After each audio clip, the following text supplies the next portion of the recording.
Kami hari ini mendapat kesempatan istimewa berkunjung di keluarga Pak Hen. Pak Hen ini di dalam lembaga Koperasi Simpan Pinjam Kopdit Pintu Air adalah sebagai ketua pengawas.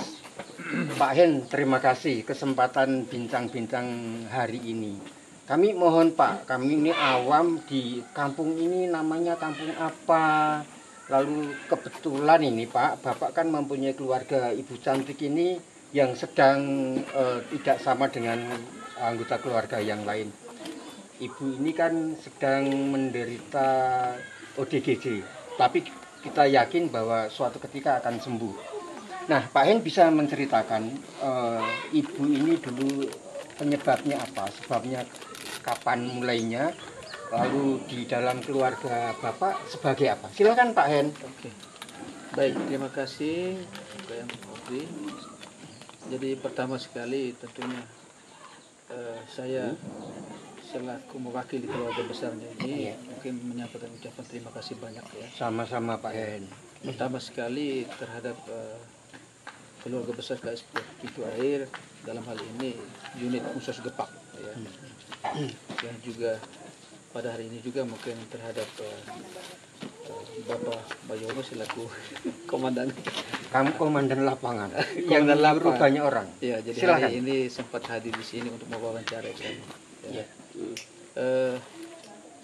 Perlu saya sampaikan bahwa di sini kampung ini namanya Kampung Beit. Ya.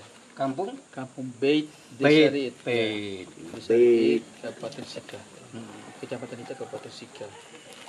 Jadi jangkauan kita ke kota kecamatan itu kurang lebih 8 kilo.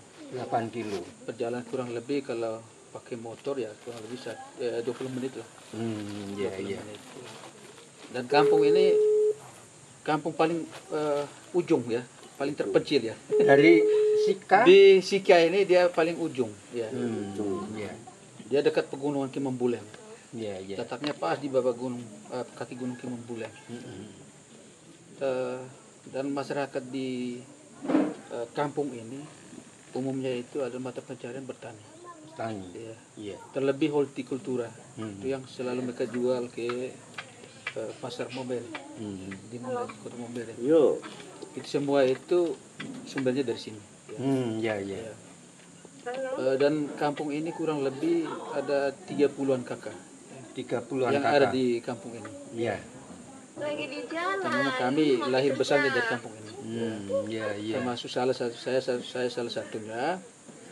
Jadi di keluarga kami ini ada 7 orang. Ya. 7 orang, iya. 7 orang bersaudara. Dari bapak dan mama sudah meninggal. Terus Ibu ini dari kami 7 posisinya? orang ini dia ini posisi anak ke-6. Anak ke-6. Ya. Pak Hen? Saya anak ke-5. Oh, jadi lebih tua Pak Hen? Iya, saya lebih tua, saya lebih kakak. Ya. Kakaknya ya? Iya. Kakaknya. Jadi sampai dengan hari ini kita hadir di sini tentunya ada riwayatnya. Silakan Pak, riwayatnya. Perjalanannya seperti apa. Jadi dia ini memang dulu aktif sekali di organisasi. Oh ya. Semenjak dia masih sejak tamatan SMP, dalam keseharian aktivitasnya di kebun, tetapi kegiatan sosial di gereja itu selalu terlibat aktif. Iya. Ya. Dulu pernah jadi dirijen. Ya. Dan setiap kali ada Natal, Paskah dan lain ada tanggungan di lingkungan ini biasanya dia yang menjadi komandan. Iya. Ya, jadi dirijennya. Jadi dia yang ajar orang itu masyarakat umat di sini untuk melatih lagu untuk tanggung mereka di. Nama ibu ini? Namanya Krisminde Nuna Isi. Kris itu berarti dari Kristus ya? Ya, kurang lebih Iya. begitu. Iya. Namanya Krisminde Nuna Isi. Krismini. Jadi dia memang aktif sekali dalam kegiatan sosial di gereja. Lalu dalam perjalanan waktu dia juga terlibat dalam dulu ada kegiatan sosial. Ada latihan THS itu dulu. THS. Tapi dia di THS bergabung di THS itu. Jadi kelompok binaan dari Pak Farid itu dari Mombere. Jadi itu dia ikut kurang lebih sekitar 2 tahunan. Lama juga di Lama juga, THS-nya. sekitar 2 tahunan. Dan itu dalam perjalanan waktu mungkin juga ya dia memilih untuk keluar dari kampung ini. Jadi Kemana waktu itu, Pak? Waktu itu ke Malaysia. Ngapain itu, Pak? Dan mengapa dia memilih keluar dari sini? Pertama bahwa anak bujang, anak muda, dia memilih untuk bebas. Ya. Oh. Kebetulan kami bersaudara ini kan ada laki ada 4. Salah satunya ada di Malaysia. Jadi dia memilih untuk merantau ke Malaysia untuk ketemu kakak adiknya di sana. Jadi kurang lebih 1 bulan dia keluar dari sini. Pas tepat 1 bulan itu juga dia menderita sakit yang sama, ya, sakit yang seperti ini. Di Malaysia? Di Malaysia. Sehingga solusi waktu itu bahwa dikirim pulang. Jadi kami komunikasi dengan adik waktu itu supaya dibawa pulang ke sini. Yang di Malaysia itu siapa namanya, Pak? Itu Andreas Beo. Andreas Sudah almarhum. Oh iya. Yang istrinya yang ada tadi. Iya. Jadi kami komunikasikan supaya dibawa pulang ke Mombere. Jadi waktu itu dengan upayanya di kapal itu diborgol. Oh, ibu ini? Ini diborgol. Iya. Bahkan dia berupaya untuk bawa sampai lolos ke sini Mombere. Ya. Sehingga bersyukur ya sejak tahun 99 yang dia derita pertama ini. Ya. Itu kurang lebih 2 tahun dia bawa pulang ke sini. 2 tahun setelah itu kita melakukan pengobatan alternatif dan lain-lain. Ya. Akhirnya syukur dia bisa sembuh. Jadi kurang lebih 2 tahun. Setelah 2 tahun itu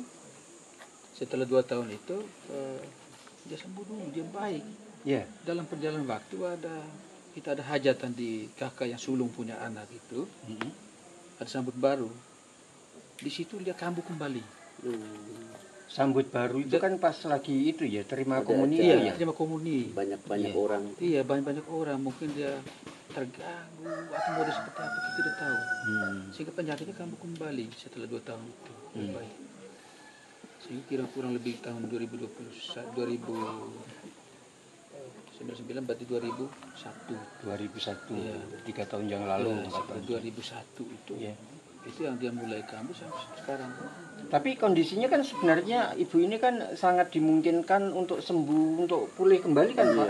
Kalau melihat melihat raut mukanya, lalu menyapa dengan baik orang yang belum pernah dikenal gitu kan, sebenarnya kan masih sangat dimungkinkan untuk sembuh kembali, Pak. Iya. Tinggal pengobatan.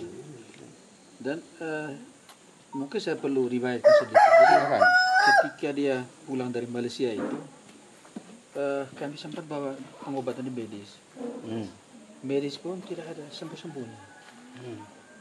Kami juga sempat bawa ke Hapang waktu itu. Itu orang apa ya? Pak Tony, Dokter Tony itu. Jadi itu setiap kali suntik. Orang pintar Tidak, dia itu untuk menangani orang-orang yang penyakit jiwa begini. Untuk Ya, suntik jadi meredakan. istilahnya mereka punya alat obat untuk istilahnya hanya untuk tenangkan mereka. Jadi diberi suntikan. Dan waktu itu biayanya cukup mahal itu, Pak. Ya. Berapa sekali suntik? 1 kali suntik waktu itu kurang lebih 400.000 sampai 500.000. Berapa lama? Berapa kali disuntik? Itu rentang waktu 1 bulan 1 kali. Ya, Sudah berapa lama? Berapa kali? Lama. Itu sekitar 2 tahunan itu. Wih, kali 400.000 ya? Iya. Sehingga dalam perjalanan waktu ketika suntik pun tidak pernah sembuh, ya toh, akhirnya Pak Tony ini menyarankan ya lebih baik cari pengobatan lain. Ya toh, dia juga memang dia sudah membantu semaksimal mungkin, tetapi mungkin rasanya sama saja tidak ada perubahan kan. Jadi kayak sia-sia juga. Akhirnya begitu. Akhirnya disarankan supaya kami cari pengobatan lain. Ya, akhirnya kita berdoa sama tidak ada sembuh-sembuhnya juga. Ya. Iya. Sehingga itu yang membuat kita keluarga ini juga memilih bagaimana lagi segala upaya kita sudah lakukan, tetapi tetap saja akhirnya satu-satunya jalannya kita hanya tinggal kurungkan dia saja ya. Sehingga menghindari jangan sampai dia harus keluyuran di jalan dan lain-lain. Ini yang kita jaga.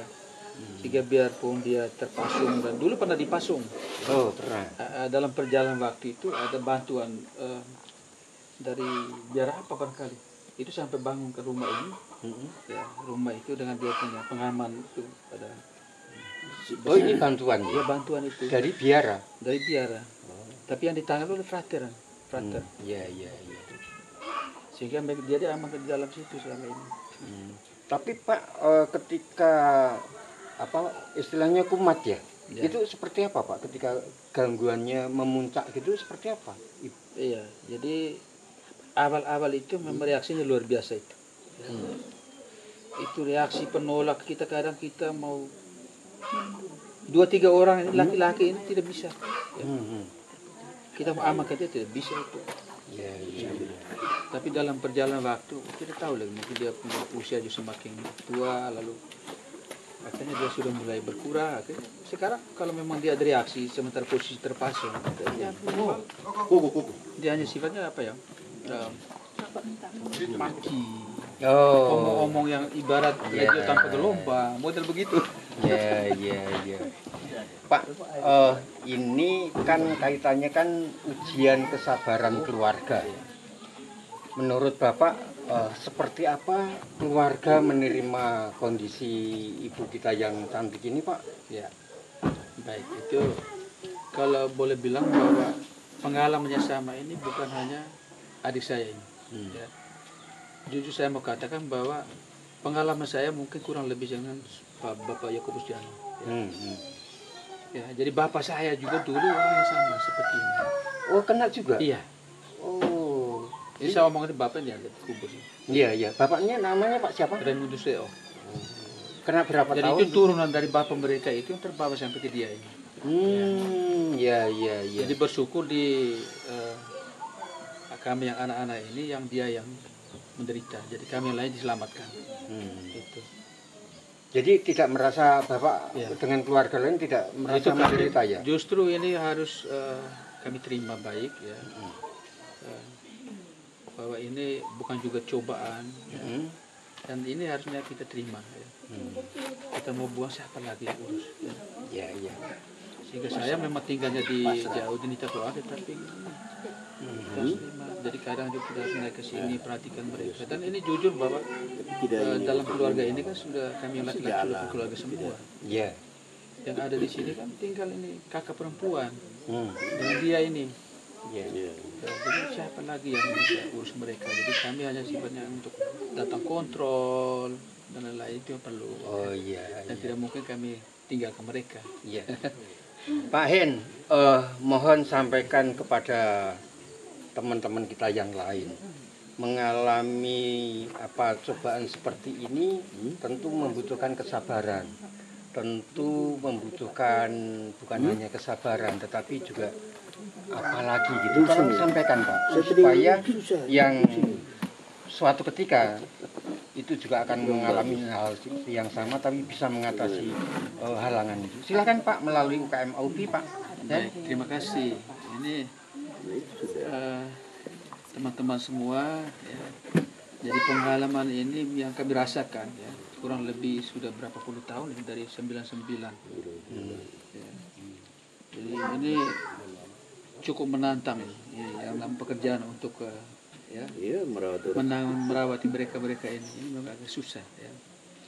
Jadi kadang juga harus mereka maki, kadang juga pukul kita harus terima ya. Ini ketabahan kita ini diuji ya, sanggup ke tidak kita ini menghadapi situasi mereka yang mudah seperti ini ya. Sehingga kalau bagi teman-teman atau siapapun yang mengalami seperti ini ya, penting untuk kita hadapi mereka dengan hati ya. Pak Hen, terima kasih atas penjelasannya dan contoh apa namanya, contoh kesabaran yang luar biasa. Wih, Ibu cantik, segera sembuh, Ibu. Sebenarnya nggak sakit kok ya, nggak sakit kan? Oke. Terima kasih Pak Hen. Ya, selamat.